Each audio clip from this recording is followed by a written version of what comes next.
Welcome to The Perfect Exposure, where every episode we bring to you home industry experts where we discuss related topics. I'm your host, Mary Coons of Mary Light Photography, and I'm here today with Jeff Miller from JEM Properties. Thank you so much for joining our show. Thank you for having me. This is episode 4 of The Perfect Exposure, and Great. I think it's awesome that you're here because we haven't yet had anybody like you on our show. Okay, all right. So this is really kind of cool. So JEM Properties? Yep, JEM Properties, the name of the company. That's your initials? Yeah, it's my initials. It's not the most creative name in the world, but it works for now. Now we've branded it, so that's the company name. That's awesome. Yeah. I think it's good. I actually think it's good. Appreciate that. I like the initials, but also like if you don't know it's JEM and you say Gem, you're Yeah. like, oh, that's A lot of people they're say Gem Properties, Yeah, and I that's answer to awesome. either one. Yeah, So yeah. That's so cool. So your company, you're flipping houses. Yeah, we're a house flipping company. That's primarily what we do. It's our full-time job now. So yeah. That's awesome. Yeah. So, and you didn't start there though. No. Well, yes and no. So Okay. I was in the mortgage business for 29 years. But quietly, I've been flipping houses and building a rental portfolio for about 22 years. I just did it alongside of my regular job. And then last year, really during COVID, things kind of changed dramatically. As soon as we went home, it was kind of tough for me. You know, I had a rental portfolio. I was flipping a couple houses per year, and then that just slowly became my full-time job. So really, I've been a full-time house flipper for probably 4 or 5 years now. And then I quit my corporate America job last year, and so 2024 was my first year as a full-time 100% house flipper, and it was my best year I've ever had. And so I actually met you at your previous job. Yeah. So, and that's kind of cool because, you know, I love how that happens. Like you meet people and then later down the road, you meet up again for other purposes. But I remember you saying that you had this sort of side thing and now now it's your full-time my job. side hustle became my full-time hustle. And my full-time job, was my part-time job. Right. From a time standpoint. And not only from an income or a time standpoint, but you know, once you start doing something that you're very passionate about, for lack of a better term, it was all I thought about. When I was at my day job, I was taking phone calls and drawing out business plans of my house flipping business. So I just knew it was time to do it as a full-time career. So in December of 2023, 2:00 in the morning, I emailed my HR director and said, I'm done. Wow. And, That's so cool. Congratulations. Thank you. Yeah, and I was scared when I quit, even though had been doing this for 20 years. When I left my corporate America job, it wasn't like I had 5 flips that we were doing. It was December. It was a slow time. Yeah. I just knew that wasn't what I wanted to do anymore. And I knew to really do this at a high level and scale to the level that I wanted to do, I knew I had to do it as my full-time, 100%, no distractions at all. And I set a pretty hefty goal for the first year, and we didn't hit the goal, but we exceeded what I think a lot of people thought that we would do. That's awesome. Yeah. I actually think slow time, even though it's the scariest, is sometimes the best time to take that risk because you have the wherewithal. You're not in the trenches in the middle of a massive project, and you can set those goals and have like action steps to get you there, put the people in place that you need in place. That's super neat. So on average, prior to going on full-time as Gem, what was your portfolio like? Sure. So last year, when I was at my job, we were flipping 1 or 2 houses per year. We really did one at a time. So we would buy a house, we would renovate it and sell it. And kind of right when we put it on the market, we'd start looking for the next project. So it was 1, maybe 2 projects per year. I think the most I ever did was 3. And then we would buy 1 rental property or 2 rental properties a year. So when I left my job, I was flipping 2 houses per year, and we had about 22, 23 rental properties. Wow. So yeah, the rental portfolio was kind of there. But in then my first year of full-time doing this, we flipped 15 houses and bought 5 rental properties. You definitely had a lot of experience under your belt already. Correct. Plus managing 23 rental properties. Yeah. That's not Yeah. that's not really part-time. No, it's not. And people always ask me if I use a property manager, and we've dabbled into property management before where I hired somebody to do it. and that never really works for me. I'm a little bit OCD and kind of hands-on with a lot of things, and I'd hire somebody, I wouldn't like the way they did it, and I would take the management back on. Right. So currently, now we're up over 50 rental properties, and I manage all of them by myself. So that's a full-time job, and then we renovated 15 houses. That's a full-time job. So yeah, I kind of had two. This year? What was this year? So yeah, in 2024, we flipped 15 houses. And that's like what you did in all of your career. In the total time before that. That is incredible. Yeah, it was a great year. And that's buying, renovating, and actually selling. So and you have a construction crew. I do. And the shocking part of all this is I don't know a lot about construction. I do very little of the work myself. I was going to have you put some curtains up now. I don't even think I could do that. I commonly joke that I write checks for a living. Okay. That's what I do. I have this massive checkbook. Yep. And I think anytime you do something at a scale level, going from 1 to 15, it would be impossible for me to renovate 15 houses at one time. It was a full-time job just going to them every single week and making sure they were on schedule. So I write checks, and I'm pretty good at kind of delegating and making sure the projects are on course. We have 2 full-time guys that work for us, and then the rest of it we sub out to different construction crews. So some of that went great, some of that didn't go great. Yeah. Well, you kind of figure it out as you go. Yeah. Like it's all learning experience, and sometimes you hire somebody that works out great, or that maybe you wouldn't use again, or that like you'll give them another shot, but and that happens a lot. I'm very lucky now. The guys that we have that work directly for us, I have a general contractor and a full-time painter, and those are just great guys that I trust completely. They've been with me for probably 3 or 4 years, each of them.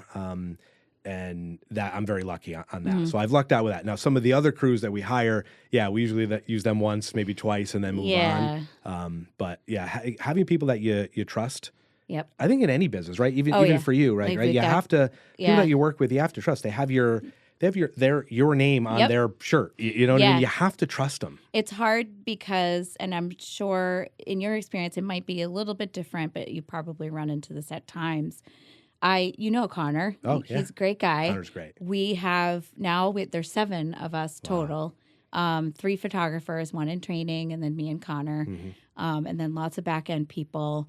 But people are used to me, and I'm sure that like they get to the point where they want to talk to Jeff, and it's like, well, you really got to talk to so-and-so about that because I'm over here doing this thing, and that's a hard thing to do. But you have to do it for your business. You're at a point now that you wouldn't be able to physically do that. It's impossible. I want to. Sure. And it's really hard to let it go, especially when there's pushback. Yeah.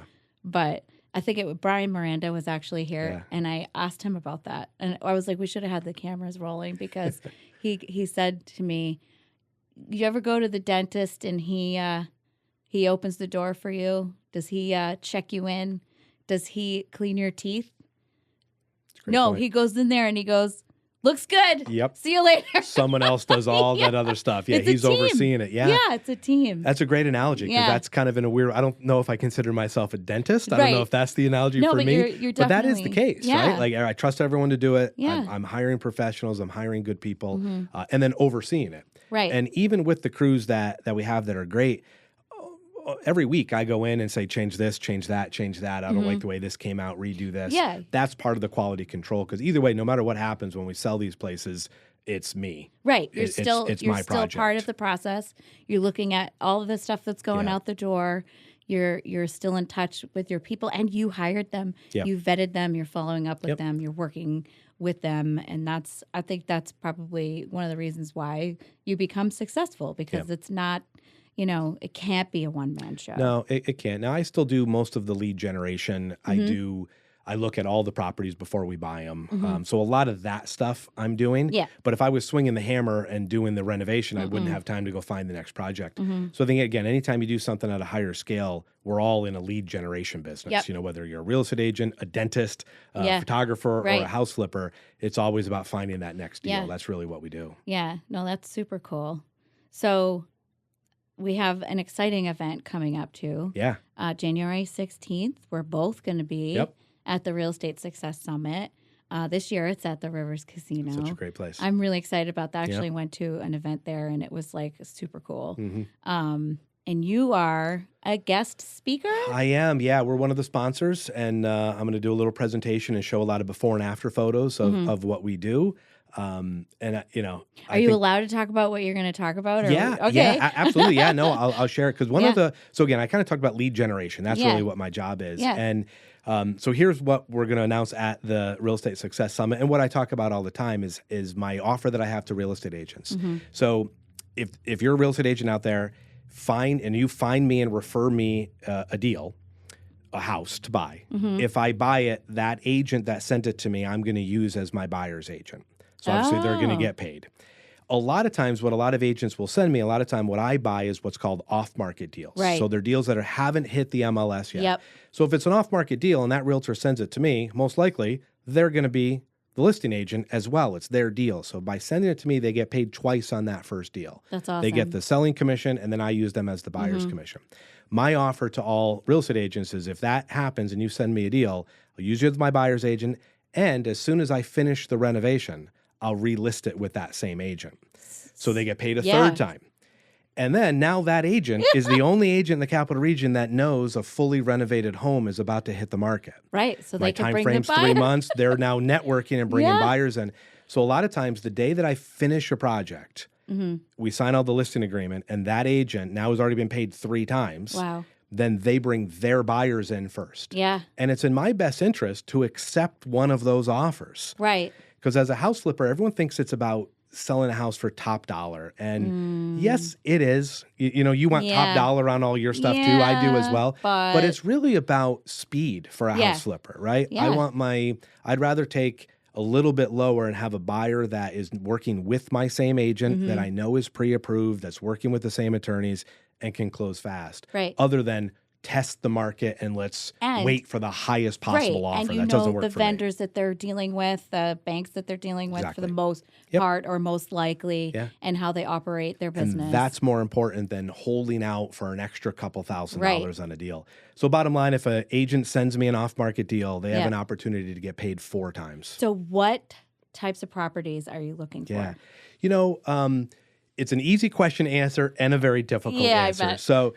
So really, the properties that we buy are things that we can obviously buy, renovate, and sell, and then make a profit margin that justifies the amount of work that we did. Okay, so and it's that's not a gray like, area, yeah, right? It's not that's like, a gray area. just something that needs a ton of work or something that only, Yeah, we've done projects that literally we just went in and cleaned them out and painted them and put them on the market because they were fine. They were just filled with stuff. Yeah. We've had homes that were condemned due to mold, and we gutted the entire place and did mold remediation and then sold it.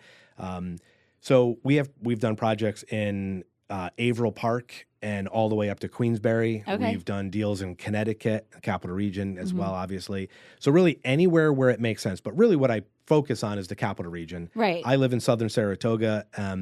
And I think everyone likes to do, would you do a photography job in Pittsburgh? Probably. They have to pay you a lot of money to justify going there. Actually, so somebody you're asked looking me to go out there, and I was like, funny that I picked that one. Yeah. Right. So I'll do them anywhere. Yeah. But it really comes down to an area that I know. So Capital Region is really what we look for. And we look for single family homes that we can renovate and then sell to a family that's going to give us our profit margin. We don't do new construction. So a lot of times people will send me vacant land and say you can build on it. Something? I'm not a builder. I'm a house remodeler. That's really what we do. Yeah. So I don't. That's kind of a vague answer. Yeah. But anywhere in the Capital Region that makes sense for us to do, we'll do. Okay. And the real answer is the homes that we buy are homes where the seller has a problem that they can't solve. That's really what I do. Not to sound too in depth on this or corny on it, but yes, it's about making money. But every project that we did last year, the seller had a very, very specific problem that I was able to solve. For example, one house got condemned. They moved the people into assisted living. It was a mold problem, and they didn't have enough money to pay for the assisted living. And the house was going to be condemned, and they had to pay a tax bill and a water bill.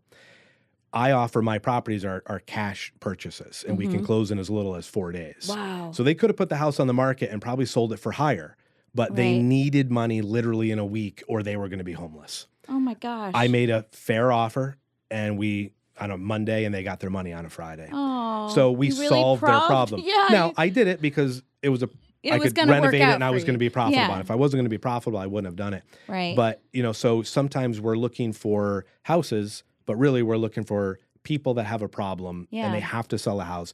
Foundation issues, mold issues. Mm-hmm. Those are tough properties to sell. And they're usually people that now are in a financial position right. that they have a financial problem. That's why it's in that situation. Yeah. So we solve people's problems if we can buy their house. This is actually really cool information because I can't even tell you how many shoots that I show up to, right? And the agent and I'm like, so we're gonna do the best we can here. Yeah. And I'm like, what are you selling it for? And they're like, they need blah blah blah. Yeah. But I don't think Sure. that's gonna happen. Mm-hmm. So like now I'm like, oh, Jeff Miller's Sure. in the back of my head. Yeah, If and it there's a lot doesn't of work situations out. out there. Like, Yeah. we bought a property this past year that was a really ugly divorce situation. Mhm.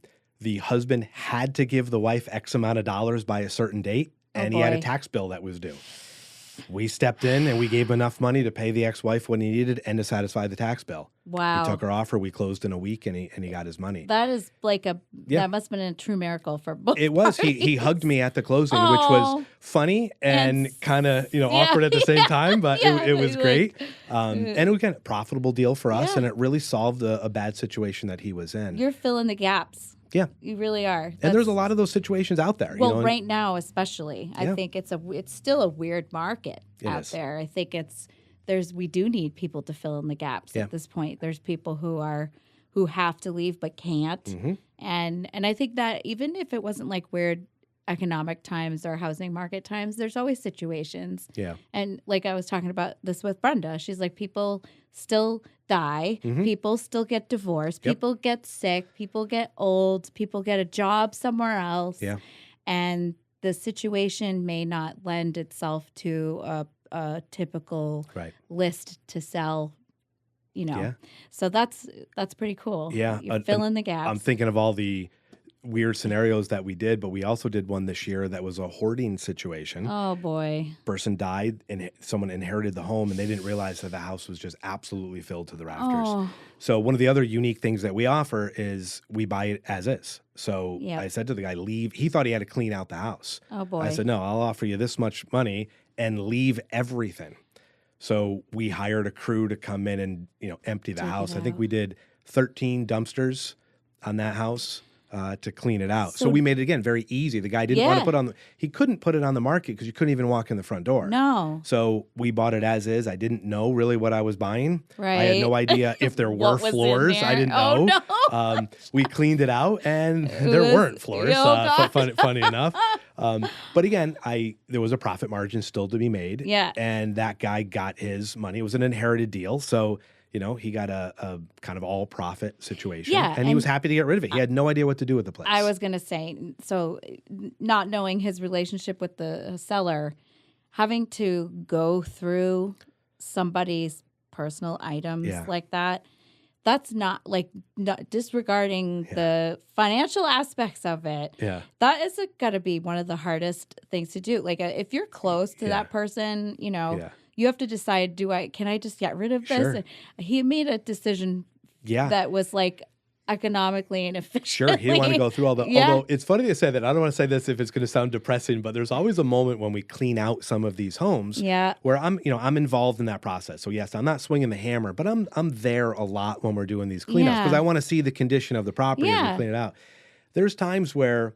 Yeah, you look at a box and it's a box full of birthday cards, and you're like, well, Aw. that's somebody's life right there. And Yeah. so sometimes it's a little depressing. Yeah. Like there've been times where I sit there and I'm going through Yeah. some of the birthday cards, and you see old Yep. pictures of the house, and it's Oh, it's the perfect. Christmas tree is there and all that, and then I'm looking at it in a rundown state. Yeah. So there is and then my mind always goes like, oh, is someone going to clean out my house 50 Oh, years from gosh, now and yeah. have all my stuff to It- go through? It does kind of put things into Yeah. perspective. We've done a lot of estate shoots, Mhm. and we'll show up, and there's an unfinished puzzle on Yeah. the table. Yeah. You Yeah. know, And somebody or was doing that. That was someone's notes. project. Yeah, Yeah. or got to go to the grocery store, get this, Yeah. and that, and you're like, it makes you think. Yeah, you it's know? someone's life. We're buying Yeah. someone's life, and I don't take that for granted. I'm very empathetic to the people that are in these positions, and obviously, again, I don't hide the fact that I'm doing it for profit. Right. But again, I like make the a fact living. that and it's risky what we do. I've lost money on deals too. Yeah. I don't think people.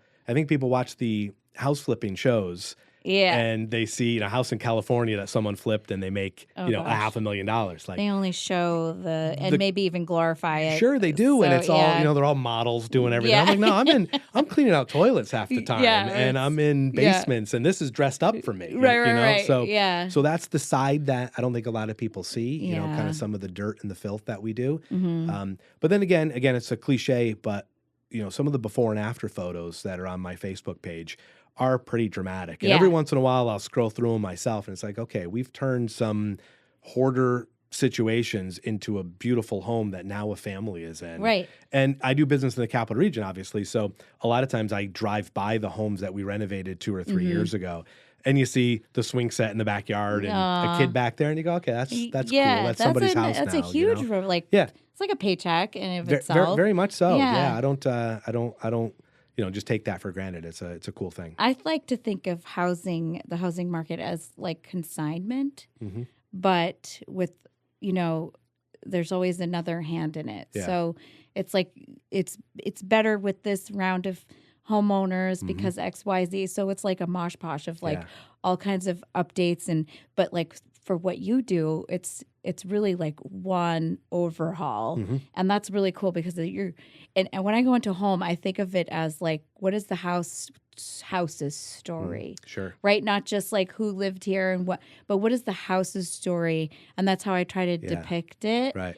But for you, it's like you're giving the house a full makeover. Yeah. They get to We're start giving their it life a over new again. story in a weird way going forward. Yeah, that's really cool. Yeah, it is wild. And, and now, my wife does most of the design element. I'm still kind of the project manager and find the next deal and do the negotiation side. That's my kind of role. My wife picks out all the, so, She's sometimes like the designer. She is. She's much better at that than I am. I tend to do everything by price. And she does things by if they look good, So that's been fun as well. We've gotten to work together on a couple of these projects, which has been fun too. So not only are we giving the house a new life, but we're working together, and it's I bring my kids through some of the projects as well. And how old are your kids? So my daughter's now 16 and 10. Okay, so I have 16 and 11. Okay, we're right there. 19. Yeah. So yeah, So you know I what totally I'm going get through. it. You know what I'm going through. Yeah, they're a little older, but they still need you. Completely. And it probably feels like, at this age, there's that risk-taking aspect that's kind of like, okay, well, like I'm still spending time with them, but am I spending enough time with them? Yeah. But like getting them involved, I mean, I'm doing the same thing, whatever you can, you do whatever you can. I try to, my kids, I try to bring them to some of the projects and I don't think they have any interest in, real estate. They might, though, when they're older, look back. I'm hoping. And at the very least, I'm hoping, like I kind of thought when I was growing up that I had to get a job, and I did that for a long time and it was great, but that's kind of what I was told by society and everybody else. So I'm hoping that maybe my kids will see the side hustle now that's turned into the main hustle. And maybe they'll know that they don't need to follow the traditional corporate path. They can or even do what they love and make a living out of it. Even just take that knowledge and like you might get an entry level position, but with the same type of drive and motivation and ingenuity and all that good stuff that I do believe is inherited. My father was an entrepreneur. Sure. Yep. He was a photojournalist. My mother was a real estate agent. Yeah. Come on now. You combine the two. And I wasn't looking for it. Yeah. It just happened. Sure. But when I look back at going to my dad's office, sure, it was boring. And I thought it was cool. He had a sign with his name on it, but that was about it. Right. But now as an adult, sure, you look back at I'm that. like, wow, that really was the gave beginning. me, that was the seed. Yeah, right? he really gave me more than. Yeah. So I bet you'll see something. I'm hoping. I bet you'll see. I'm hoping that would be really cool. Yeah. And it's funny they say that because my parents weren't entrepreneurs, but my mother is very money oriented and my father is the hardest working human being on the planet. And I think I kind of took that. Yep. And because even, you talk kind of work-life balance is kind of what you're touching on. I work 20-hour days, in Yeah. some fashion, Yes. So Yeah. kind of the work ethic that was kind of instilled in me is Right. why I think I had a full-time job and 2 side hustles, and then now still kind of have that mindset. This is it's an effort business. I think It it really is. is. Yeah. And especially when your business isn't, it feels like the project's not done until it's done. And if you're the driving force behind Yeah. it, and the more you do, the more money you make, Mhm. there's that constant need to get it done. But at the same time, um, do you take time off? And how do you do that, Yeah. right? So can I talk about money a little bit Yeah, with house flipping? I would love that. Yeah. So I think that's the part. So we'll talk kind of about what I struggle with, which is I think anybody that flips houses, we're talking about we're only getting paid. So if I buy a property, Mhm. all it is me writing checks for 6 months.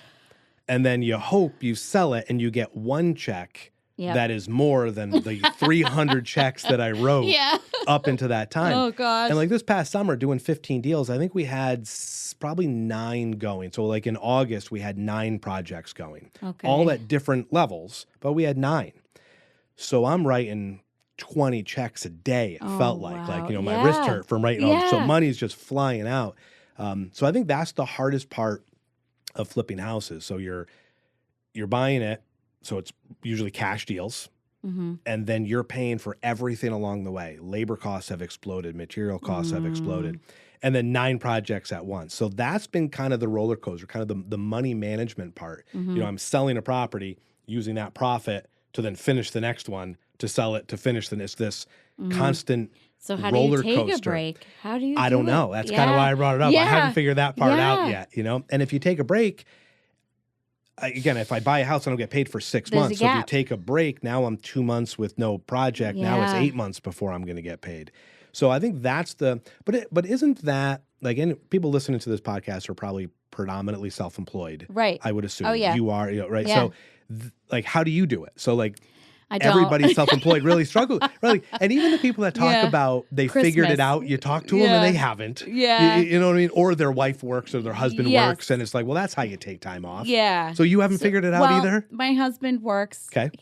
He works full time. He does very well, but it doesn't. But you're in the change- referral business, Yes, though. and you and can't if take you turn time it off. down, you lose They the go business. somewhere else. Exactly, and then they refer that person that picked up the phone to all of their contact. Yeah. It's Yeah. like a sickness, Sure. really. Like it's infectious. Yeah. So you have to stay in the game. This is why growing a team Yeah. has been imperative to me. There are struggles with that. But the longer they stay and the better you treat them, and the more the clients enjoy them for who they are, because I'm not going to be able to make another me. Sure. I don't want that, like The world doesn't want another Jeff. and, That's the for idea sure. is So, great to be Yeah. like, hey, I'm just going to leave this me behind Sure. and everything will be fine. yeah.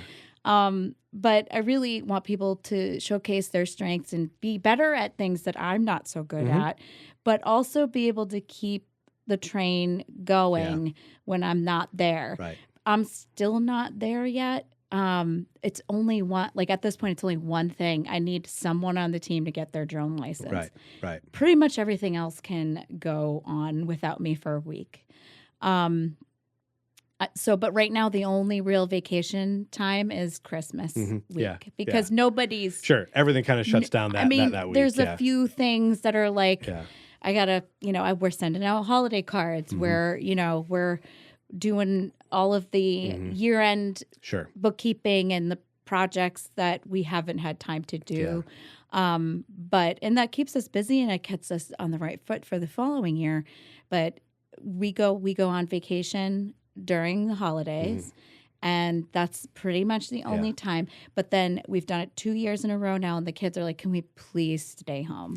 I just want, and I'm like, well, you realize that means I'm only 15 minutes from the office. Right. I'm going to go to work, Yeah. Yeah. So but I'm hoping, and I'm getting better at, and I think that pressure that we were talking about of continuing the business, because the more you get done, the more you get paid, the more you ensure your future. Yep.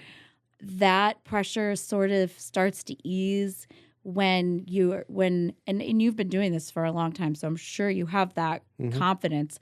But in my business, it's very one-off. Yeah. So it's like I just have to know the next one's coming and the next one's coming, the confidence of repeat clients, or at least the fact that you're going to get referrals, kind of makes it so that like, okay, a day is going to be okay. But how many times have I said, I'm going to take Friday off and we get a phone call and I'm like, I just got a $1,200 job. I can't turn it down. You know, what's that old cliche? If you're not busy, say you're going to take a vacation and then your phone rings off the hook, you know? Yeah. And that's the way it is for me. And I don't get me wrong, I do take vacations and stuff, but you know, I'm on my phone all the time. There's we went to Disney a couple years ago, and in every photo, my kids are smiling and I'm on the background on my phone, you know, yelling at somebody or negotiating something. So that's my biggest struggle. But again, I've been doing this for a long time, but only a year as a full-time thing. So, you know, my family certainly, without them, I wouldn't be able to do this. They tolerate my behavior. You know, I can text my wife and say, hey, I got to go look at a house tonight. I'm not going to be home till late. I'm going to be late. 99% of the time she says, great, let me know how it goes. My kids, and again, there's that double-edged sword though. Sometimes my kids are used to me not being there. Oh, and sometimes that hurts even more. You're really like, oh, okay, you're okay with me not being here. But again, we all do this for the betterment of our family. I mean, that's ultimately why I do this. No, not burning the end of the candle. No. It's just not for me. No, you know, and for me, there's a little bit of a selfish element. I do like money and all that stuff, but I'm for my rentals are what I'm going to hand over to my kids at some point. You know, it's your legacy. It's your way to provide. They'll appreciate me when that happens. When I hand them some, will. Some I know I would. I'd be like, hey, thanks, Dad. I know that I was a pain about I Monopoly on a Friday. I'll tell you. Can I tell a quick story about my daughter? She'll get embarrassed if she listens to this. She was probably 6 or 7 when I first really started to do this kind of full time, and there was a day that I was supposed to be home and I was painting something and I was gone all day. And she probably didn't even remember this, but I kind of said to her at the end of the day, I said, hey, I know I wasn't here today, but I'm doing this for you. You know, someday I'm going to hand these things to you. And she kind of paused, and she was young, and she goes, well, I don't want them. Just sell them and give me the money. And I kind of chuckled, and it was like, all right, this kid's smart. She's smarter than I am. She's learning that from you too. She knew what to say. That's funny. But that is the rental side of this is the inheritance. It's my pension. It's my, I don't have any of that anymore. So the rentals kind of do that. And then also the other advantage of rentals, and, you know, and kind of get into the strategy here a little bit. I sell my rentals every 10 to 12 years. That's another whole strategy that I don't think a lot of people in the rental world or the house flipping world talk about. So some of the rentals I bought 15 years ago, we bought them for, you know, $50,000, put a little into it because that's how cheap they were 15 years ago, then rented them for 15 years. The tenant moves out and you can re-rent it, or now it's worth 8 times what I paid for it. There's no mortgage on it. And then now, because it's been a rental for 15 years, it probably needs a new roof, needs renovation, needs a boiler. So I could put $40,000 into it, or I could sell it for $250,000 and use that money to go flip a house. Right. So we flip our own houses. Like right now, we have a property in Scotia that we just finished renovating. It's been a rental for 10 years. Tenant moved out. We renovated our own house, and now we're going to sell it. So that's a whole other strategy with rentals that I don't think a lot of people talk about. That's definitely a lot of moving pieces. That's cool. It's sort of like a puzzle, especially when you have all these properties and then you're flipping houses. There's probably a lot of moving pieces where, like, you know, one thing can solve another problem. And that's cool. You know, and again, that's, I think, the luxury, right? And that's why I'm very passionate about this topic. And I encourage anybody listening to this to start buying rental properties, because eventually even if you do it wrong, some of the properties we bought, I have, you know, I could do 8 hours of the horror stories of what I did wrong in this business. You know, everything from buying them wrong, having to evict people, all those horror stories.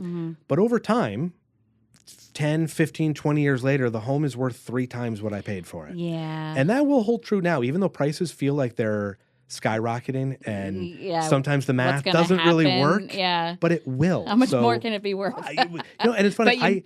I say that, again, I'll give you a specific example. I rented a townhouse in Luther's Forest before I bought my house. So we're talking, this is 25 years ago. And they were like $80,000 to $90,000 then, maybe 100, 110. And as soon as I moved out, they kind of bumped up to like 130. And I remember saying, that's ridiculous. No one will ever pay $150,000 for one of these houses. Now they go for $300,000. Yeah. And it wasn't that long ago. Yeah. So I've said that a bunch of times, and I'll say that again. Yeah. And so if you go look at a property now and you think it's overpriced, it probably is. Yeah. But it will go up. It may come back down 2 years from now, Yeah. but 15, 20 years from now, it will be still worth go up. more than what it is Yeah. today. So it's always a good investment to look at rental properties. Oh yeah, I've been saying that to my family for a long time. We're not in a position where we would be able to do that, but as soon as we can, I'm like, I have endless resources, Sure. like of so many people around me who could give me the advice I need or like show me to the right property. And I'd say it to the kids all the time. Like I would love to have something, it's always like in hindsight too, though, where you're like, oh, I should have just rented that. I had a house in Massachusetts. Sure. We bought it for $245,000, sold it for $340,000. It's now worth $600,000. Yeah. And I'm like, what? I never would have thought about renting it out. It was a mile from a lake in the best school systems in Massachusetts. Right. So of course like, it's worth more. Why did I not? Because I didn't know. Although doesn't being a house flipper, I sell houses every single year. And same thing. There's so many times where houses I sold 8 years ago, now I see them hit the market for $100,000, $150,000 more than I sold it for. And every time I go, oh, I shouldn't have sold that. Well, I sold it for a reason. I took the profit and then I did something with that profit. Right. Yeah. So if I didn't sell it, I wouldn't have been able to do that. You know? Now there is. Can I share a strategy of the refinance element that I do? Yes. All right. Little insider tip here. So a lot of times, what I do with properties is that example that I gave before of the properties I bought years ago. They go up in value, and then you sell them and you take all that profit. You have to pay tax on that profit, and there's negatives to it as well. So even though it's a positive that I sold a property for 5 times what I paid for it, you're paying income tax on some of these things. So another advantage or another tactic is that same property, instead of selling it, you can do a cash out refinance on it as well. So if I buy a house 15 years ago for $50,000, renovate it, and then now it's worth $300,000, I can go to any commercial bank and borrow 80% of whatever it appraises for. So if it appraises for $300,000, I can do a $240,000 cash out refinance. That money is tax free. It's not income. So there's no mortgage on it. I could literally get a check for $250,000 and pay no income tax on it. Wow. Then because it's not income, it's a loan. Right. I'm going to pay it back, but I'm going to pay it back with rent money that a tenant is giving me. So I'm not paying it back, a tenant is. Then I take that $240,000 and I go buy 2 other properties. Wow. And then now those properties don't have any mortgages on them because I used this cash. Right. Renovate those, and instead of selling them, go back to that same bank and take a loan out against them. So cool. And continue to do it. Yeah. Commonly referred to as the Burr method. Yes, if anybody I was does, gonna say that. Yeah, it's what we all do on some level. At the Real Estate Success Summit, they were talking about it in depth last year. Yep. Called the Burr method, and basically the Burr method stands for you buy, you renovate, refinance, and repeat. So that's the Burr method. And we all use that method in some capacity, right? Whether it's a refinance or you're selling it and taking the money and going to buy another property. Yeah. So leverage and kind of knowing the money side of this, I think I have a little bit of an advantage because of my mortgage background. I was going to say for years. Yeah. I'm not nervous about that leverage or that debt side. Yeah. That some people are. Yeah. Some people see money or debt as only a negative. Yeah. Instead of like a tool to move forward. Yep.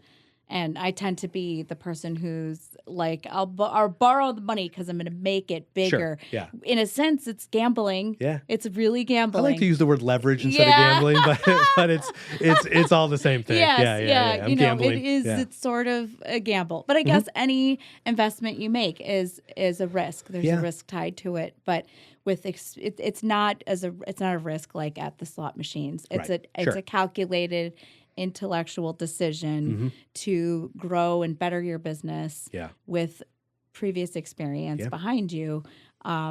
But it is, there's always question marks before you start renovating. What's under the rug? What's behind the walls? What's the electricity look like? Yeah. Is it really going to sell for, what we hope it sells for? And I tell you, there have been many nights with, even for doing this for as long as I have, that 2:00 in the morning, I'm laying there and I'm thinking, oh no, it's not going to sell, or I'm over leveraged, or oh my God. Yeah. Sometimes I lay at night and I add up all the mortgages in my head, and I have a little panic attack. Yes, I do the same with my. Yeah, you know what I'm talking. So even when you do it, there's still moments where debt's still debt. Yes. You know what I mean? I still owe the money. Yeah. I just hope the asset is worth more than the debt, and for the most part, they are. And I think that's the entrepreneurial spirit, really, because that logic / animal brain that keeps you up at night can be really daunting and can make you panic. But it's only for me, it's only in the middle of the night. Yeah, when I get up in the morning, I'm like, let's do this. Yeah, let's go and make it so that none of that is a problem. 2:00 in the morning is my rough point. Mine's like 3 to 4 a.m. Yeah. I pace around my house a lot at 2 a.m. Yeah. Question everything. Yes. But then by 3 a.m., I'm online looking for the next house. So I talk myself out of it pretty quick. But I also think that's, very important. I think you should be a little nervous in business. You know what I mean? I think the fact that I'm up a lot at night, stressed about it, is why I work so hard during the day, and I make sure it's good. Yep. I get nervous sometimes. We talked about our kids and all that. Am I leveraging too much? Am I risking too much for them? But I also think if I wasn't nervous, that would be a little terrifying as well. Yes. If I'm going to leverage all this on every property with no reservation. Yeah. So I think nerves are a good thing. Agreed. As long as they don't paralyze you and you still can't move forward. Some people get so nervous that they have these great ideas and they don't do it. I always say, do it scared. Yeah, you should. You got to do it scared. And I've talked to so many people in business that when I tell them what I do, flipping houses and, so I have some other businesses that we have. Almost every time people say to me, oh, I wanted to do that, or I got this great idea. And sarcastically, I say, well, why aren't you doing it? Yeah. Because I didn't really know much about flipping houses when I did it. I didn't really know about property management when I did it. I opened a coffee shop last year. Yeah, I was going to ask you about your coffee shop. And I did that literally one day. Someone said, we need a coffee shop in our town. And I turned to them and said, okay, I'll do it. And my wife was like, what do you know about coffee? I said, I know how to order it. I know how to drink it. I know someone who probably knows a lot about coffee. Yeah, and actually I did. I hired a consultant, a guy that opened up 4 coffee shops, and I hired him. We worked out an arrangement. I paid him up front. He helped me model it and know what to do. So I got a coach, so to speak, that had done it before. And he kind of walked me through the beginning of it. But you have to be willing to take some risk in life. Yeah. And even though the coffee shop, a lot of times my family thinks that was a midlife crisis more than a business move, and it might have been. Yeah, maybe. I think it, in hindsight, I think it was. Yeah. Or it's my just pure coffee addiction getting the best of me. It's one of the other. To me, just from an outsider's perspective and seeing what you've done, just through social media, to me, it's like this is your personality. You're like the yes man, right? Yeah. So this is your Sure. that's also a slower paced, more enjoyable. I guess it's like when I think of a coffee house, I'm not thinking of gutting out toilets and it's a different. I'm drinking lattes and we're doing this. I sit and talk to people all day. It's a different hustle. Yeah. And it may be that your personality is well, this is how I relax. Yeah. I do another project. Yeah. And I'm the same way. Yeah. Though on the weekends, my husband's I just love to watch a bunch of TV with you. And I'm like, can we do some projects? Yeah, I can't, there's times where I just have to sit and veg out. Yeah, no, me too. But I would, I'm like, oh, it's slow. Let's make a podcast studio. Sure. Let's let's do another project. But isn't that awesome too? Yeah. I don't like to be bored. Although I do like my Netflix shows. I watch my YouTube shows. I have my downtime. But I always say that my downtime is what I need, so then I can kill it again tomorrow. So I do certainly relax. Don't get me wrong. That's good. But I think you got to be a yes man, as you said it. You got to take some risk. And my theory in the coffee shop was, if it failed, I'll do something else with the space. I mean, I own the building that it's in, so it's a renovated space now. We'll rent it to somebody else. What's the name of the coffee It's called Upton Coffee Company. UPTON, Upton Coffee. It's in Stillwater, on Hudson Ave in Stillwater. Okay. So if anyone's listening to this, pop into the coffee shop. I've got a free latte if you mention this podcast. Nice. Yeah. See, I knew I could get him to sponsor. We'll sponsor the event. But it's, And what is interesting about the coffee shop is kind of what you talked about a second ago of, it's my relaxing time or whatever. But it's in a small town of Stillwater. So now that it's there, I know everybody in the town now. Yeah. And there's a lot of business opportunities when you know everybody. Like really, if you think about it, what is networking? Right. Networking is getting to know people and they know you. So in that coffee shop, a lot of people know I flip houses. I've had people walk in, said, hey, I'm selling my house. Are you interested in it? So the coffee shop has generated other business for me as well. And it's been a great networking tool. So I don't think anyone listening to this needs to go open a coffee shop. Right. But I think for me, it's really opened up the opportunity to plug into my community. Yeah. And I don't know if I thought I did that before, but I don't know if I really did. Yeah. So like, again, we're friends with a lot of real estate agents, so they're always trying to get into an area. Well, maybe it doesn't mean just mail them something. Maybe it means open a business in the area, join some sort of a board, get into the community. Like I'm in the Stillwater community now. Yeah. I don't just send them mailers. Yeah. I'm a part of the community. So I think that's really been an eye-opening experience for me. Yeah, that definitely seems like an excellent place to meet people and I get get to all know the coffee them. that I can drink. Yeah, I know. I wish you were closer. Are you a coffee person? I am. So how much coffee would you drink if you had an endless Oh, supply? gosh. And I'm not even saying coffee. I'm saying lattes and Oh. cappuccinos and much too much coffee. Yeah, like That's- there's days that like I get in my car at like noon when I leave there and my hands are shaking. Yeah. You know, Yeah, I'm like, drink all right. some water, Yeah, like today eat a it little might have been something. I'm gonna have to run around the block a few times. Oh my gosh. So that's why I think people think Yeah. it's like my midlife crisis. 'Cause I sit Yeah, there and because you're pound addicted to lattes coffee. all day. Yeah, yeah. I don't know. That's probably the one thing people say to you a lot. I wish I always thought of doing that. Yeah, Because yeah. that's definitely the vibe. The whole community feeling. I think a lot of people think of that and have fond memories of Yeah. like that coffee shop. Yeah, the that they used to towny go. coffee shop. Yeah, I had one in high school that I went to in the morning, and it was like all the high school kids Yeah. did that, and it was great memories, and I think that's like a you say midlife crisis. I don't know. To me, it feels like an itch you had to scratch. I thought about know? it kind of subconsciously for a long time. I think it fit my business model. I put it in a building that I already owned. Oh gosh. So that kind of Brilliant. made sense. Yeah. Now, let me ask you a business question. Yeah. All the people that you've talked to in your life that had that idea and didn't do something, why don't you think they do it? What holds people back? I think it's what you said about being paralyzed by fear, or being extremely pragmatic and making decisions based on Sure. what they predict to be the most secure future. Yeah. And I can respect that to a degree, Me too. but I've been through a lot. So I am not, I was afraid of not having stability, but now I'm like, I could do whatever, Yeah. I Yeah. think once you start taking risks, be it small or medium or big, and you find yourself in a successful spot, or maybe you have a minor setback and it annoys you enough that you have to Yeah. become successful.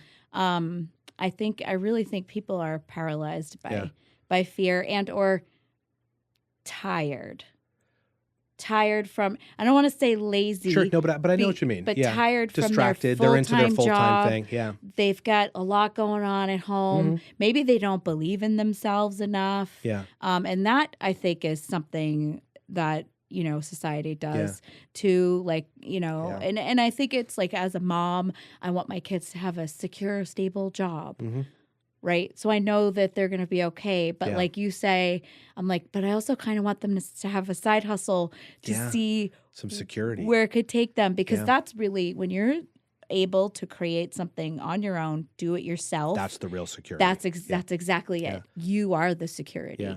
And maybe that's something we're not teaching. Yeah, I don't think we are. people. And I think when I think about risk, people talk about the risk that I take. And I think for me, this maybe is my warped sense of thinking about risk and how I'm able to do this. But to me, the risky endeavor was the first realtor or the first rental property I bought. Right. Buying your 50th is not risky at all. The more you have, the less risk I take. Yep. My first rental property, if the person didn't pay me, I had to pay the mortgage. Right. That's very when you scary. have 50, Yeah. I could have 20 some odd people not pay me, and there's enough rental money Right. coming in. As You're long as moving 30 stuff around. do, Yeah. I can pay the mortgages. Yep. And then kind of move that money managed. So the more you do, so in a weird way, I feel the more you do of something, you minimize the risk. So the real risk is the first one. And I think for my years of being in corporate America, I've watched so many people think they had a secure job. Yeah. And then all of a sudden they were 52 years old and they got laid off. Oh, yeah. And I And then watched what? this one guy in particular get laid off, and he was probably 53, 54. I knew he had 2 kids in college. They laid him off, and I saw him walk out, and I could see him from the parking lot. He was holding his box of his awards in it, and he sat in his car for 10 minutes. Oh. And I just remember looking at that and like, the risk was he only had a job. And what was his plan? He worked there. Yeah. And I kind of joked that I had enough rental properties at that point that I remember kind of saying to my boss, well, if you fire me, yeah, I'll be bummed, but I have income coming in. So I think real risk in today's world is only having one source stream. of income. Yeah. You know, Multiple now, sources. whatever that Yeah. means, whether that means you have 2 regular jobs and a side hustle Right. or whatever. But I think having multiple sources of income Mm-hmm. used to be kind of like this pipe dream to be a millionaire. Mm-hmm. Now I think it's just pragmatic to Yeah. kind of have some security, because I don't think anyone's going to have a corporate job for 35 years Yeah, anymore and no. then retire with a pension. Yeah. That's just not going to happen. So what is your plan? And I Mhm. think you got to find your side hustle, whether that's real estate, whether that's flipping houses, whether Mhm. that's rentals, whether that's photography, right? Mhm. There's different ways you can get a side hustle, but I yell at people all the time Yeah. to get a side hustle Yeah. and make it something that you enjoy, Yeah. and then try to figure out how to monetize it. Yep. And then if it works, now you can do it as a full-time gig. Yeah. And I hope my kids do that. I mean, Yeah. that's my biggest goal as a Same. parent. You know, I don't know if I'm great in other avenues of it, Yeah. but if I can teach that to them, I Yeah. think it's successful. And you don't really need to have like business acumen to really figure out how to make something work. No. And I think like I remember feeling like that as a kid. I think having parents that had more of like entrepreneurship Mhm. type jobs, Yeah. you figure that out Yeah. and you think to yourself that, you know, oh, I don't have to do this corporate job. And Yeah. unless it's something that you've always wanted to be doing Sure. and it pays you well enough. Yeah. And I think that's the struggle these days for young folks, because like, how do I take a risk on something when I Yeah. can't even pay my rent? Yeah. You know, like how do I, Yeah. you know, it's tough. And- It's certainly harder, excuse me, harder to do it now yeah. than I think before. I think, but at the same time, let me go both sides of that. It's Yeah. harder to do now. Things are more expensive, rent's more expensive than it was back when we were young, Yeah. right? My first apartment, I think I paid $300. Yeah. Mine was like $345. Yeah, now or some of my something. nephews and nieces are paying like $3,000 for rent. Yeah. And it's like, well, one, That's more get than my 19 mortgage. Yeah, I know. Like, Yeah. get 19. I wouldn't do that even Yeah. so. But I also think in some aspects it's harder, but in some aspects it's a lot easier now too. Like Right. you have YouTube, you have the internet, you can Google and find answers to solutions. I didn't have any of that. Yeah. I opened a first business and I was like, all right, I'll figure it out next Receipts. year. Yeah, like handwritten Yeah. receipts.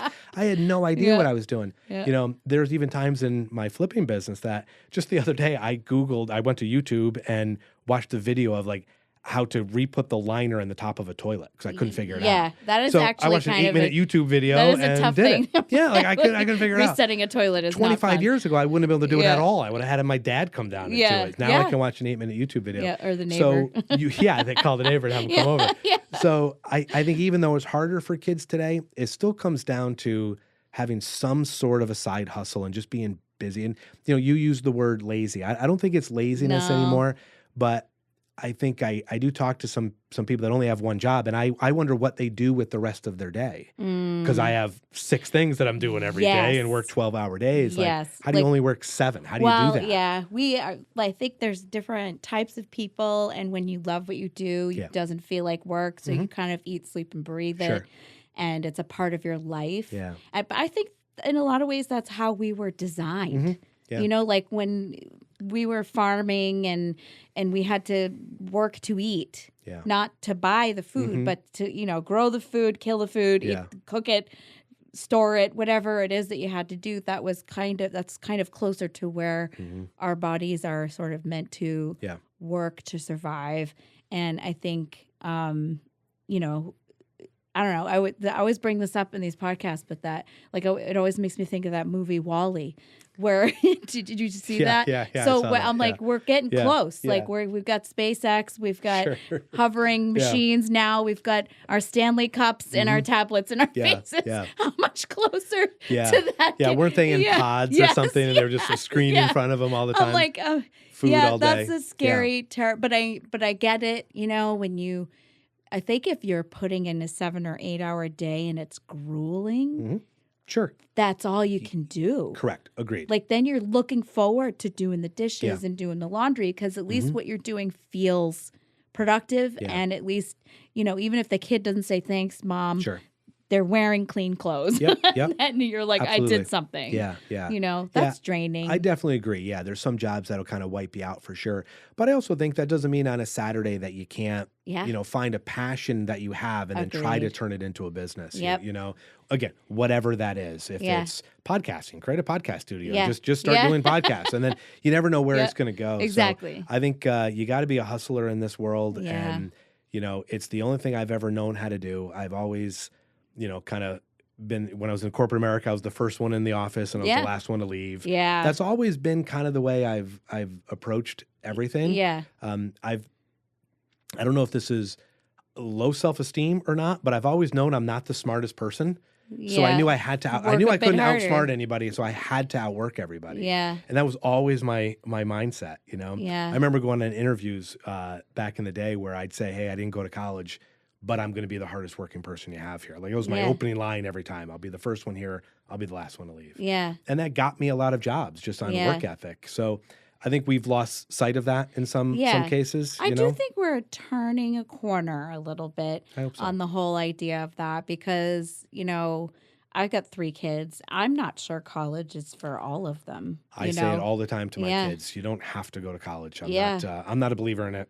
Yeah. I didn't go to college. Yeah. I barely graduated high school. Right. Barely. Yeah, I didn't do well in high school. I did great in college though, but I went for what I loved. Okay, there you go. Yeah. So and my dad was a big supporter of that because he was an entrepreneur. Sure. Yeah. He's like, it's not going to get you a great job, but it's going to give you what you need. And then you figured out a way to monetize it and make a career out of it. Yes, exactly. That's incredible. And it wasn't like a perfect linear. Yeah. And it's not exactly, you know, I went to school for arts management.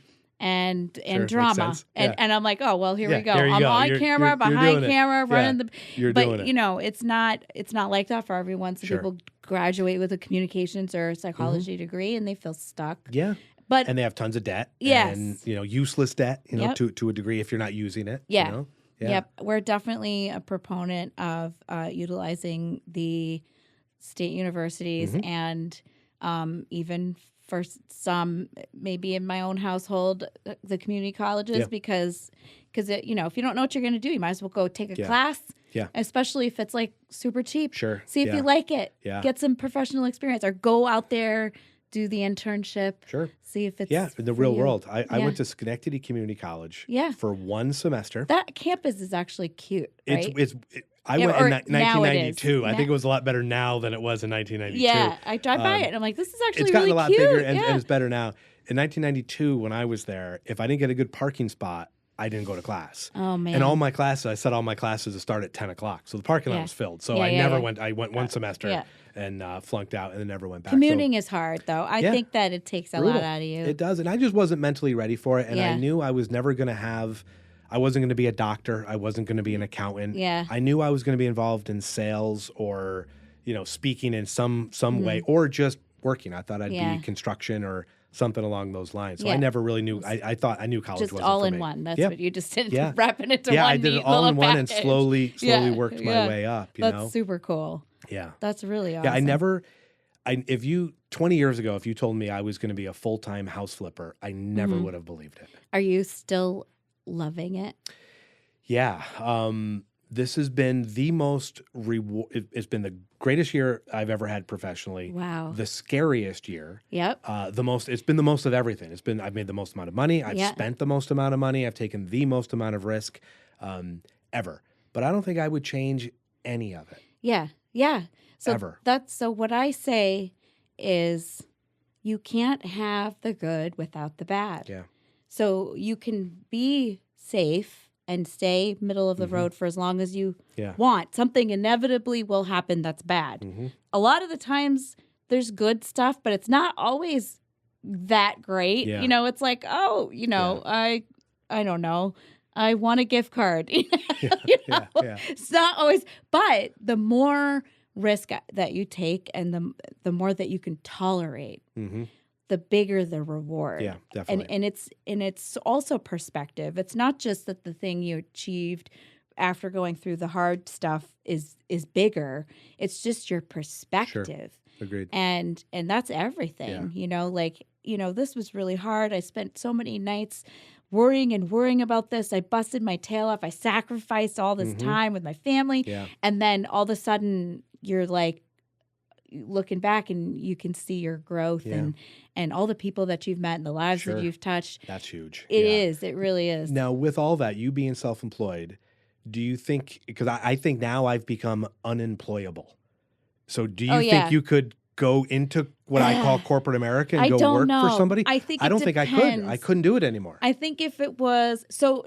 It's funny we say corporate. We're actually incorporated. Sure. So technically, I we're mean like corporate. an office job. Yeah. You know, sit in a cubicle all day. Yeah, you know, that's what I'm referring to. So I couldn't do that. I definitely couldn't do that. But I think if there was another creative, you know, if another photographer company in another part of the world wanted to hire me, I'd be okay there. Right. But I don't. But like if you were going to do a data entry job in a cubicle for 9 hours, I would last 3 days. Yeah, and ultimately a lot of times with my journey of leaving, you know, what I call corporate America, a lot of people ask me, when do you know it's ready? You're ready to leave your job, and it's something I talk about all the time. Where for me, it was on my mind for a long time. Like, how much longer can I do this? You know, the money was good and the benefits were good and all that stuff. That's why I stayed there. But then I got to a point where I literally just could not do it anymore. Like, so like when people say, when do you know it's ready? I'm like, you'll know. You'll know. When you're sitting in the parking lot for 15 minutes before you go in. Yeah. And this is going to be, can I say something very dramatic here? Yes. So the day I decided to leave my corporate America job, I texted my wife. I said, get a babysitter. We're going out to dinner tonight. I think I'm going to quit my job. And she was trying to not talk me out of it. She knew mentally I was done. Yeah, but it was in December of last year. And she was kind of saying, hey, should you wait to get through the holidays? And I remember looking at her saying, no, I'm gonna, if I go there tomorrow, I'm gonna jump off the bridge. I'm not gonna do it. Yeah. And I meant it as sincerely as I've ever said it in my life. Like, this is to me life or death. Yeah. I can't do that anymore. I have to go in a different direction. So when I talk about that, like when do you have to go do your side hustle? You'll know. It's when you can't do the other thing anymore. And I think I waited, if anything, too long. Because now, again, I joke and say I'm unhirable. If flipping houses doesn't work, I can't go back to corporate America. Are you interested in photography? I wouldn't be good at it. I wouldn't be good at it. You know, I sat in a cubicle for a long time and I just could not imagine doing that again. And no disrespect towards people that do it. I did it for 30 years. But I just reached the end of the road where it just wasn't an option anymore. I had to. And I strongly, again, I keep going back to this side hustle and turn it into your job. But man, that's the meaning of life. If you can find something that you like, that you turn into how you make your living. I think people struggle with figuring out what they're passionate about. You know, or maybe what they are passionate about, they don't give it enough credit. Sure. Like maybe I'm really interested in bowling pins, but that's not going to that's not gonna profit somehow. Yeah. But then my brain starts going, well, you know, like, could you open a bowling alley? Sure. You know? Right. You know, and you're absolutely right. And I think for me, it was a struggle as well. I had other businesses that I started that failed and other side hustles that didn't go anywhere, or part-time jobs, just that was a side hustle, but it was a job. Yeah. So I think my answer to that would be, you're right. It's going to probably take you 20 years to find the side hustle that then you go, ooh, this is my path. Yeah. So you have to kind of try everything. So Yeah, like if just bowling try if it. bowling pins Yeah. are the thing, go work at a bowling alley. Yeah. Work there part-time. Try it. Buy used ones and paint them and try to resell them. I Yeah, don't know. whatever it You got to is. do Yeah, something, and then you find your path from there. Yeah. And even I look back at how I got into the mortgage business as a weird situation. I was managing a health club and I was 19 years old. And one of the guys I used to work out with, brother owned a mortgage company. And we became good friends. And his brother came in and I had to sell his brother a membership. And I just was relentless in the sales process. And he was like, all right, Jeff, stop. And then at the end of the night, he goes, hey, you're in the wrong business. Yeah. You're selling something that you're going to pay $1. You want to try to sell something that you can make a couple more bucks. And I said, yeah. So, you know, I was very money oriented most of my life. So I think that helped. So even that's a weird scenario. So you got to, you know, just take some chances and take the opportunities. And I got into the mortgage business and struggled for a long time, but I just stuck it out. I think you have to stick things out, which is what you're saying. Yeah. You know, if I failed the it. first year and didn't make any money, but just do kept you know plugging how many away. times I've started and quit my photography business? Sure. Like how many times do you think it is for real? How many? Gosh, I don't know. So I think I started in 2011 and I had one more kid. So I had toddlers. Sure. And then, Danielle was born in 2008. And so she was still little. And then I had one more kid. So I was like, this is, you know, it was hard doing weddings when being fully pregnant. Actually, I had somebody come with me in case they went into labor so that they could. That's and awesome. he actually ended up hiring me. That's a side hustle right there. That's awesome. And then, you know, I always did photography, but had another job. Yeah. And COVID actually changed that. So I got lucky, you know, real estate really picked up and I had just moved here like 6 or 7 years prior. So I needed to like lay some groundwork and meet some people. And that's really happened. So I got lucky. Brenda Mayette introduced me to William Bryan. And Shayna Piero, she introduced me to everyone over at Miranda. And then like Kevin Clancy picked me up and then it just kind of snowballed. Once you get some momentum, it just keeps going. And my goal was really just to keep everybody, you know, happy. Yeah. It wasn't, you know, monetary at that point. But it's been an awesome ride. And that's how I met you. Yeah. Actually, I think it was the Success Summit. You sponsored that we first were at my year? mortgage company. So we were one of the sponsored.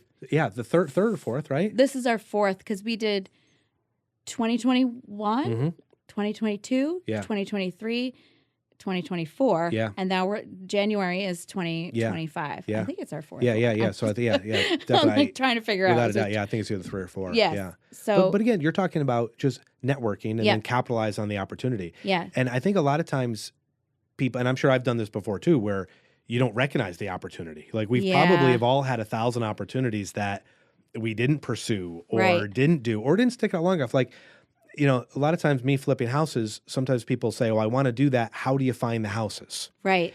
And my answer sometimes is sarcastic. And I say, well, I've been doing it for 20 years. Yeah. So a lot of times people just know I do this. My phone rings probably once a week where someone says, hey, I met you 3 years ago. My grandmother has her house. Yeah. So, or a lot of real estate agents that have been in this for 20 years. It's the kids of the people that they sold houses to 10 years ago are coming back. If they quit the business 8 years ago, they wouldn't have saw this second wind, you know? Yeah. So longevity, I think, is a very undervalued thing. Yeah. You know, like the longer you do this business, the more repeat customers you're going to have. And for me, a lot of it is the deeper connection to the clients. I feel like, you know, the more that I show the consistency and the quality of the service and the follow-up and fair pricing and the more the relationship builds and then they're feeling confident to refer me to other people and then I try to foster that. It really is a relationship business. Just like what you do. It's, and you know. Do you think you can teach that though? Because networking, I actually think I really struggle with it. Yeah. But then when I look back at my life, every opportunity I've ever gotten is this like deep relationship I have with somebody. Maybe you're just hard on yourself. I think so. Or I also think sometimes the relationships I have are life like Willie Miranda. Yes. I've known Willie for now 25 years. Yeah, they're like family now. Yeah. So like I don't consider I've only that known networking. them for like 4. Yeah, but it is in a way. Yeah, you like know? when I have them in the studio or I go see them in the office, just like, hey guys. Sure. But that's it's a real relationship. Yes. It's not this. So I think networking, I think sometimes people they only look at it from the sales standpoint. Let me get a business card and schmooze. Yeah, no. I'm bad at that. I'm not a schmoozer. You're genuine. I meet people and they become, there's another guy, another house flipper named Glenn Schwarm, Signature Home Buyers. I kind of networked with Glenn and we hit it off. He's one of my best friends in the world now. Yeah. So to me, networking, I don't know if you can really teach it. I think if you teach it, it comes across as salesy. And genuine. Yeah. And I am terrible at that. Like I used to go to chamber events and I was awful. Oh gosh. So yeah. I would stutter and ramble. I felt like I was hitting on Do you people like, still hey, go here's to- my business card. No. I don't do any of that anymore. I went to one. I'm terrible at it. I paid for the membership. Okay. I went to one and I was like, ugh. And then I did BNI and then I did Gold Star and I met some great people, but we still have a relationship without the program. Yeah. And I think you and I are talkers. It's just how we are made. Yeah. And if you're not good at that, those tools are really good for you because you literally are practicing. This is what I do. This is what I'm looking for. This is, these are the people I need to meet. Yeah. But I also believe in the law of attraction. You know, you're constantly thinking and you're going to meet the people that you need. That you're supposed to. And you're supposed to connect with them. And so were you good at chamber events? Because I'm a talker. I was terrible at that, like the cold call approach, like to be 3 people talking and I'd come over like, here's my business card. Yeah, no, I felt like I was at gross. a bar. Like, it feels very gross. But then if I'm in a setting that I'm sitting talking to somebody, I'll meet somebody and then, almost every time they give me business and I give them business. Yeah, so it's in a relaxed setting, I think I'm great. Yeah. In a I'm going to go network, I'm terrible. I would say when I have someone here that can actually complete my job, I will have them do those meetings. Yep. So that would be how I would do it, is have someone else do it. Yeah. And I think that kind of touches on the other thing that I'm trying to do with my business, and you touched on this earlier. I think you have to recognize what you're good at and what you're not good at. Yeah. And then really focus on the good. And I think as an entrepreneur, a sole entrepreneur, that's very difficult. Yeah. So like when I started this, I was doing some of the manual labor. I was doing some of the painting and I was terrible at it. But then I had to, over years, figure out what I was good at and what I wasn't good at. So now I have a bookkeeper. I've hired these 2 guys to do all the work for me. Yep. My wife, I was terrible at picking items for the houses. Yeah. I'd have different color lamps or lights in the same room because I bought them all on clearance. So now my wife does all that. So I think that's a hard thing. That's a photographer's nightmare. Yeah, right. So you would see that stuff. I don't see it. I'm like, they like the room. That's all I want, Yeah. So I think that's a key thing that as you grow a business, or even if you're a sole, person, you have to figure out what you're good at and then focus on that. And I remember someone was talking about LeBron James, when LeBron James was in high school, should he have been doing math homework or should he have been practicing his foul shots? Yeah. He shouldn't have been doing math. He shouldn't have been practicing. He's good at basketball. That's your path. So find out, and I see a lot of people in business doing things that they hate, and then that makes them burn out. Yeah. Like I focus on just the sales side and the lead generator, and that's what I love. Then they just associate work with a bad feeling. Correct. And all the stuff that they're not good at. Yeah. And then they're not doing the stuff that's making them money. Yeah. And that's also very hard. I'm saying to do this, I struggle with this because as a sole business, it's hard to justify paying people to do stuff that I could actually do. Right. I don't know if you struggle with that, but I still struggle with that now. I do, but now that I have more people, I'm kind of like, I maybe feels good. I maybe should pull back a little. Like I'm like, hey, can you do this? Can you do that? It just feels so good to, especially after like this was a crazy year for us. Now, we added like 150 clients. Which is gigantic. And when I didn't you sub even know. stuff off, then do you then focus that time on the stuff that you should be doing, or do you continue to focus on stuff that So like the podcast. Like when I sub stuff off. Sometimes now I can go get lunch. Yes. Well, no, I'll start another project. There you go. And then they're gotcha. like, oh gosh, Mary, what are you doing? And but it is what it is. And that's growth. That's the growth mindset. Sure. Like I constantly have ideas, and I have to have somebody shut them down. Yeah. That's my husband. Yeah. Like, I love him for that. My dad was the same way. Yeah. Dad, I have this idea. No. Sure. And I'd be like, oh, it's a good thing I didn't do all of the ideas. Yeah. But I think, there's a lot of things I want to do still. And I don't ever want to retire. No. People think I'm crazy. No, I don't know how retirement would work for me. I'd be out of my mind. I was at Hoffman's getting my car cleaned, and this guy came in and he just started talking. And he's like, I just retired 3 days ago. Yeah. I showed up at my daughter's work, and now I'm here talking to a stranger. Yeah. And I was like, dude, Yeah. you gotta get a job.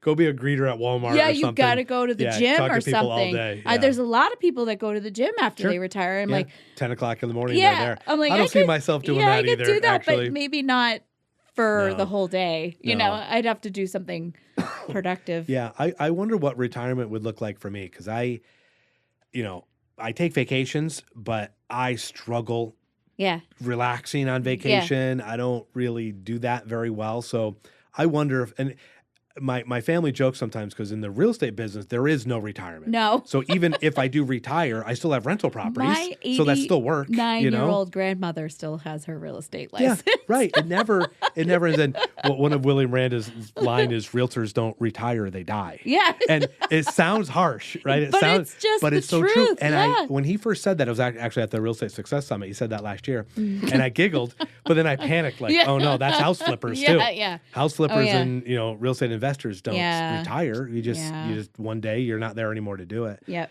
So what's your exit strategy? Where do you see your business going, I guess? I feel like at this point, our goal is to continue to grow geographically in the capital region area, and also grow in other parts of New York and maybe even New England area.